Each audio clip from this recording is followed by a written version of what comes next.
Bonjour amis rêveurs et bienvenue sur la chaîne Terre Onirique.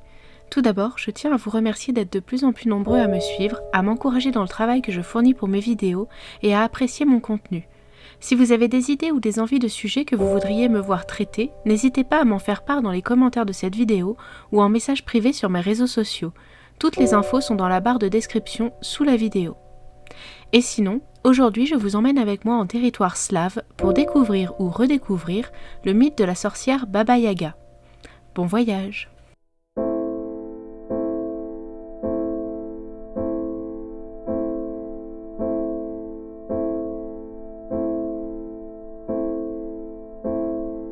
Dans les contes russes, il existe une vieille femme à la chevelure blanche, au nez crochu, unijambiste et se déplaçant dans une marmite volante. Sa maison est une isba classique, si ce n'est qu'elle est montée sur deux énormes pattes de poulet. Cette femme s'appelle Baba Yaga et elle a non seulement plusieurs représentations, mais aussi plusieurs interprétations. Figure de la sorcière vieille et hideuse comme on peut souvent se la représenter, il semblerait néanmoins que Baba Yaga ne soit pas une entité unique, puisque dans certains récits on peut rencontrer plusieurs Baba Yaga, généralement 3. C'est pourquoi on entend souvent le terme de la Baba Yaga. Pour comprendre ça, il faut faire un peu d'étymologie. Baba est un terme qui désigne la femme, la mère, voire aussi la grand-mère, tandis que le terme Yaga peut désigner la vieille. On retrouve une trace d'un mot équivalent dans le sanskrit qui signifie serpent, ce qui peut expliquer en partie la représentation unijambiste de Baba Yaga. Bon, maintenant qu'on a vu cette partie un peu chiante de l'étymologie, voyons un peu plus qui est Baba Yaga. Dans les contes russes, Baba Yaga est un personnage ou un groupe de personnages qui a plusieurs facettes. Le plus souvent, elle est une vieille sorcière qui enlève les enfants, généralement des garçons, pour les cuisiner dans son four. Sa maison est cachée dans les bois et elle a souvent beaucoup de filles envers qui elle est très protectrice. Est-ce que tout ça ne vous rappelle pas une histoire avec deux enfants perdus en forêt qui tombent sur une vieille petite chaumière habitée par une sorcière qui essaiera de les manger? Alors oui, mais en fait non. Hansel et Gretel, écrit par les frères Grimm, reprend certains aspects des codes assimilés à la Baba Yaga, mais quand on analyse la sorcière du conte de Grimm et Baba Yaga, on remarque plusieurs différences. Déjà pour la maison. Baba Yaga vit dans une isba cachée dans les bois, mais sa maison est juchée sur des pattes de poulet, et aux dernières nouvelles, elle n'est pas en pain d'épices. Ensuite, la sorcière de Grimm est aveugle et a bien ses deux jambes, ou du moins il n'est jamais fait mention de ceci dans le conte de Grimm. Personnellement, j'aurais tendance à penser à une inspiration de la Baba Yaga pour ce conte plutôt que l'usage direct de cette figure du conte slave. Notons également au passage que les frères Grimm n'ont pas forcément écrit toutes leurs histoires eux-mêmes, mais qu'ils ont surtout passé une bonne partie de leur vie à retranscrire des contes de la tradition orale. Revenons à Baba Yaga. Nous avons vu son côté cannibale avec tendance à enlever de jeunes garçons pour les manger. Quand je vous disais qu'elle était très protectrice avec ses filles, c'est dans le conte La Baba Yaga et Petit Bout que l'on peut le voir. Dans ce conte, Baba Yaga voulut tuer Petit Bout et ses 40 frères, mais elle s'est trompée de chambre et à la place, elle a tué ses 41 filles. Pour se venger de Petit Bout, elle a pris les armes pour pourchasser Petit Bout et ses frères. On retrouve son aspect combattant vengeresse dans plusieurs autres contes, notamment dans le conte Ivan Tsarevitch et Blanc Guerrier de la Prairie, dans lequel Blanc Guerrier combat Baba Yaga depuis plus de 30 ans. Une autre représentation de Baba Yaga la montre comme une personne sage, pourvoyeuse de conseils et de récompenses. Dans cette version, le héros qui cherche ses conseils doit prouver sa valeur en répondant à des questions étranges ou en passant un test souvent vu comme insurmontable. S'il réussit, il se verra néanmoins récompensé par un objet magique ou par des conseils qui l'aideront à accomplir sa tâche. Personnellement, cet aspect de Baba Yaga me rappelle l'obsession de Perceval dans la série Kaamelott vis-à-vis des vieux moisis qu'il met toujours dans ses histoires. Pardon pour cette mini-parenthèse, revenons aux cadeaux de Baba Yaga dans cette version. Il semblerait que les cadeaux de Baba Yaga symbolisent tous un moyen de voyager ou un moyen de déplacement, souvent impliquant un voyage à travers les mondes. Ce qui m'amène à la version de Baba Yaga en tant que gardienne du royaume des morts. À l'instar de Charon chez les Grecs qui fait voyager les âmes des défunts sur sa barque, Baba Yaga et sa petite isba semblent elles aussi jouer un rôle dans le passage entre le monde des vivants et celui des morts. Dans le conte La princesse ensorcelée, la maison de Baba Yaga y est décrite sans porte ni fenêtre, et pour le folkloriste russe Vladimir Prop, ce serait la description d'un cercueil. D'ailleurs, au passage, je me suis appuyée sur les écrits et analyses de Prop pour l'écriture de cette vidéo. Dans d'autres récits, la maisonnette peut tourner sur elle-même grâce à ses pattes de poulet, et ainsi, selon comment la porte est orientée, elle donne soit sur le monde des vivants, soit sur celui des morts. D'ailleurs, dans le conte L'eau de la jeunesse et la fille roi, on peut y voir une formule magique à prononcer pour que la maison arrête de tourner sur elle-même. Je cite. « À la lisière d'une sombre forêt, il aperçut une petite Isba montée sur pattes de poule.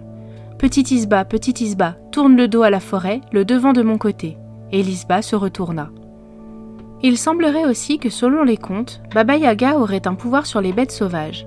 Dans le conte La Belle des Belles, il est dit qu'elle possède des émissaires qui sillonnent le monde, des bêtes des bois, des oiseaux et des poissons. Cependant, ce trait serait peu représenté et parfois même discutable puisque bien souvent la sorcière ayant ce pouvoir n'a pas tous les attributs de la Baba Yaga.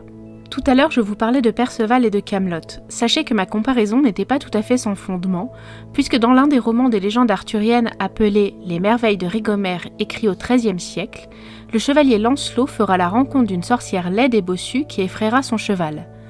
D'abord hostile, la vieille acceptera néanmoins d'aider le jeune chevalier. Autre ressemblance, bien que l'auteur ne l'ait pas décrite en détail, il fait néanmoins mention du fait qu'elles vivent dans une maison très étrange. Il semblerait donc que l'on puisse retrouver des personnages ressemblant à Baba Yaga dans d'autres cultures, tout comme j'ai pu évoquer le conte d'Hansel et Gretel en début de vidéo. Dans les Carpates, du côté de la Roumanie, on retrouve également un personnage qui ressemble beaucoup à la Baba Yaga slave.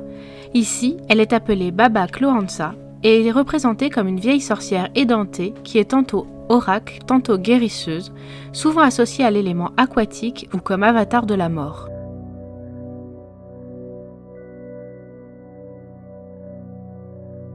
Je fais toujours ce petit rappel, mais il me semble essentiel.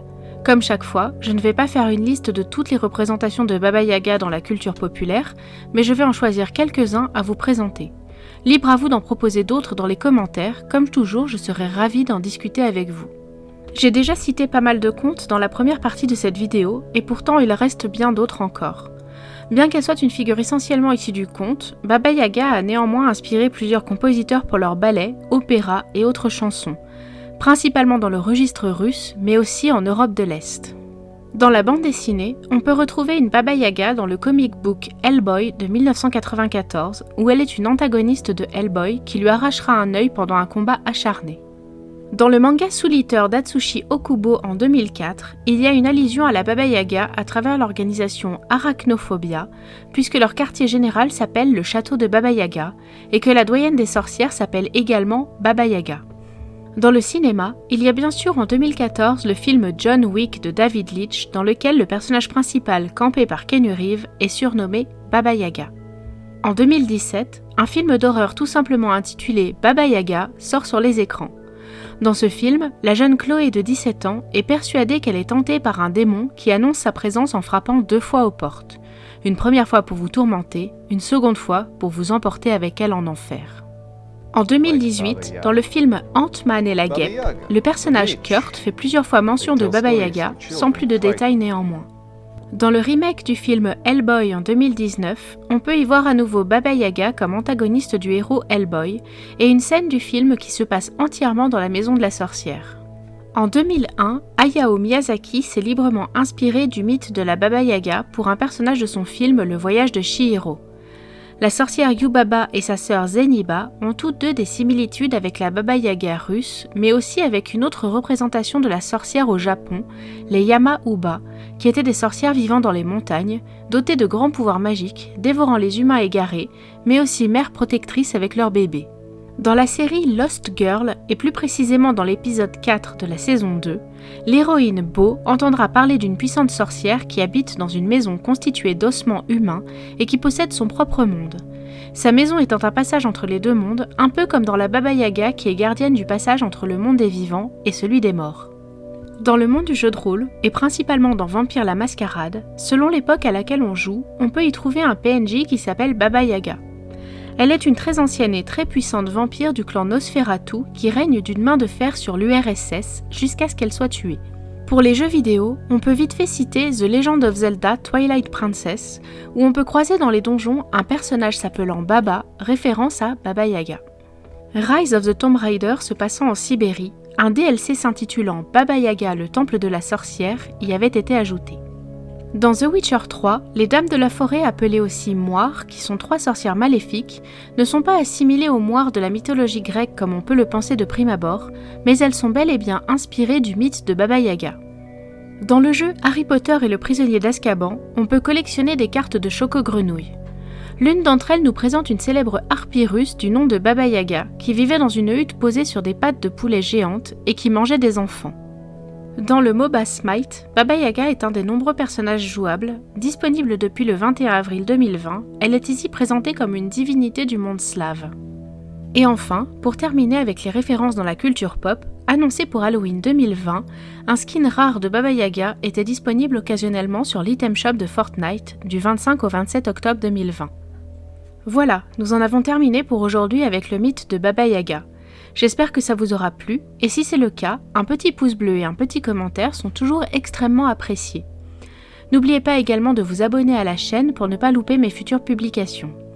En attendant, je vous souhaite une très bonne soirée et je vous donne rendez-vous la semaine prochaine pour un nouveau voyage sur les terres oniriques.